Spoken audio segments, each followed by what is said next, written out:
جول الميركاتو الجزء الثاني والجنان كله من ميركاتو السعوديه. الكلام على زياش رايح الهلال او رايح النصر، انت خلاص مضى للاتحاد بشكل رسمي. ادواردو ميندي مضى بشكل يعني شبه مؤكد ان هو الراجل مضى مع اهلي جده السعودي. سيرجيو راموس كمان الكلام ان هم بيفاوضوه. الكلام ان الهلال كمان عايز يجيب كاليدو كوليبالي. الكلام عن كالوم هودسون اودوي ان هو ممكن يروح السعوديه. كالوم هودسون اودوي اللي هو عنده 23 سنه. الكلام عن روبن نيفيز الراجل اللي هو عنده 27 سنه، كان ممكن يروح فرق كبيره جدا السيزون اللي فات، او ممكن السيزون ده يروح فرق كبيره بتنافس على بطولات كبيره.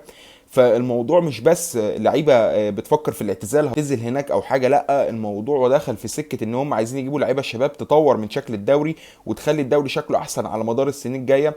فانا شايف ان الموضوع بصراحه يا جماعه بيوسع قوي، بيوسع بطريقه مش طبيعيه، والموضوع جامد جدا جدا. فهنشوف دوري روشن او الدوري السعودي السنه الجايه هيبقى دوري ممتع وجامد جدا جدا جدا على كم الصفقات اللي هم بيصرفوا فيها دي.